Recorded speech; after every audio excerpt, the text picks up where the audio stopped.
है, प्रतिशत का मतलब 1/100। बस वही चीज़ मैंने यहाँ पर करी। अब इसके बाद ये कितना हो जाएगा, x प्लस x, और ये कितना होएगा, 5 एकम 5 और 5 दूनी 10, यानी कि गुणा में 1/20 हो जाएगा।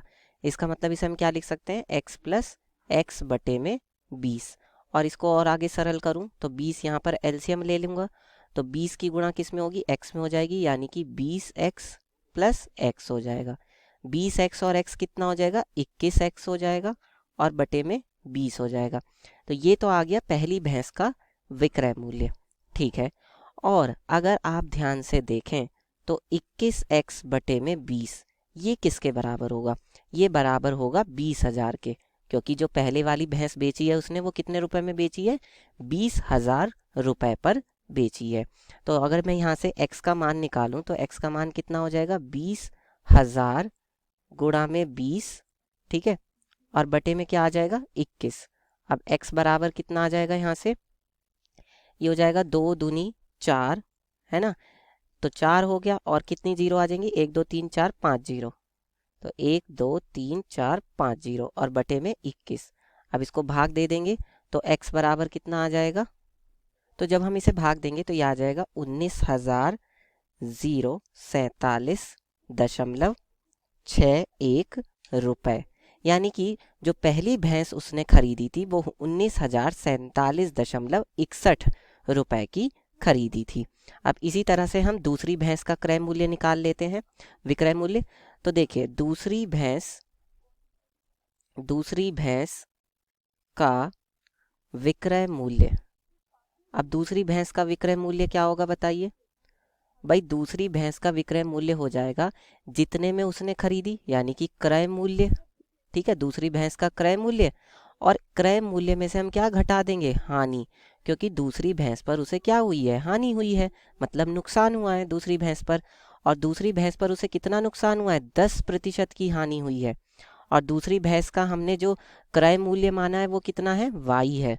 तो इसका मतलब ये हो जाएगा हमारा y माइनस, अब देखिए मैंने अभी आपको बताया था कि हमें जो भी लाभ होता है या हानि होती है वो किस पर होता है, जितने पर हम खरीदते हैं कोई भी चीज़, और खरीद कितने पर हैं, y रुपए पे।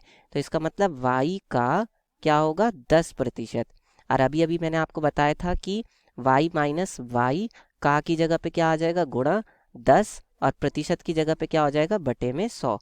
तो 0 से 0 कट जाएगी, यानी ये कितना हो जाएगा, y माइनस का y बटे में 10 हो जाएगा। ठीक है, अब इसको जब हम आगे सरल करेंगे तो यहाँ पर एलसीएम आ जाएगा 10, और 10 की गुणा इसमें होगी तो कितना होगा, 10y माइनस क्या हो जाएगा, y, 10 में से 1 जाएगा तो कितना हो जाएगा, 9y बटे में 10।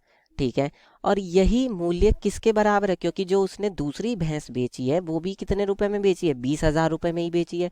इसका मतलब 9y बटे में 10 किसके बराबर हो जाएगा, 20,000 के बराबर होगा, क्योंकि दूसरी भैंस भी उसने 20,000 रुपए की बेची।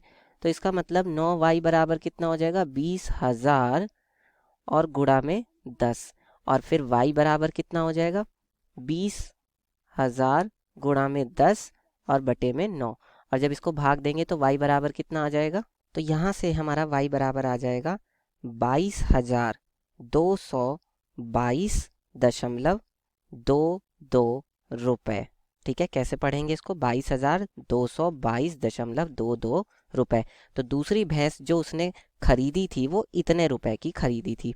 ठीक है, तो अब हम पहली भैंस पर क्या निकाल लेते हैं, लाभ निकाल लेते हैं। पहली भैंस पर लाभ, पहली भैंस पर लाभ, तो पहली भैंस पर लाभ कितना हो जाएगा, विक्रय मूल्य है ना, जिस पर जितने पर उसने बेची है वो, है ना, और उसमें से हम क्या घटा देंगे, क्रय मूल्य घटा देंगे, जितने पर उसने खरीदी थी। भाई जितने पर बेची उसमें से हम क्या घटा देंगे, जितने पर खरीदी, तो हमें क्या मिल जाएगा, लाभ मिल जाएगा।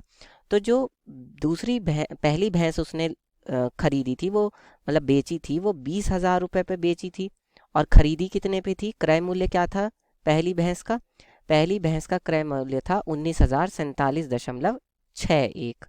ठीक है, तो इसे हम घटा देंगे, 19,047.61, तो ये कितना आ जाएगा, तो ये आ जाएगा हमारा 952.39 रुपए। तो इतने रुपए का तो उसको पहली भैंस पर लाभ हुआ।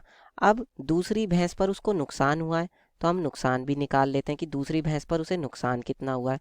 तो दूसरी भैंस पर हानि, ठीक है।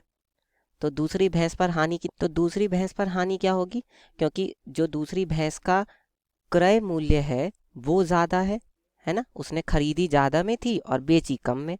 तो क्रय मूल्य में से हम क्या घटा देंगे, विक्रय मूल्य घटा देंगे, है ना, क्योंकि क्रय मूल्य ज़्यादा होगा।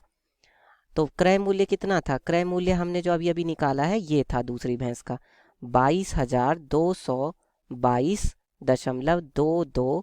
और विक्रय मूल्य मतलब दूसरी भैंस उसने बेची कितने में थी, 20,000 रुपये में ही बेची थी, तो वो आ गया। तो यहाँ से कितना आ जाएगा, ये हमारा आ जाएगा 2,222.22 रुपये, ठीक है। इतने रुपए जो है उसको हानि हुई है। अब हम यहाँ पर क्या निकाल सकते हैं, कुल लाभ या हानि निकाल सकते हैं। तो आपको दिख रहा है यहाँ पर कि जो उसे हानि हो रही है, हानि तो उसे ज़्यादा हो रही है, जबकि लाभ उसे कितना हो रहा है, कम हो रहा है, क्योंकि लाभ जो है वो 952.39 रुपये का है, और जबकि हानि जो है वो कितने है, 2,222.22 रुपये की है। इसका मतलब उसे क्या हो रहा है, अंततः तो उसे क्या हो रही है, हानि ही हो रही है। तो इसका मतलब उसकी कुल हानि कितनी हो जाएगी, कुल हानि। तो कुल हानि कितनी हो जाएगी उसकी बताइए, ये हो जाएगी हमारी 2,222.22। इसमें से क्या घटा देंगे, 952.39, ठीक है। तो ये कितना आ जाएगा, ये आ जाएगा हमारा 1,269.83 रुपये, ठीक है, क्योंकि अंततः तो उसको क्या हो रही है, हानि ही हो रही है। तो ये हमारे प्रश्न का उत्तर हो जाएगा।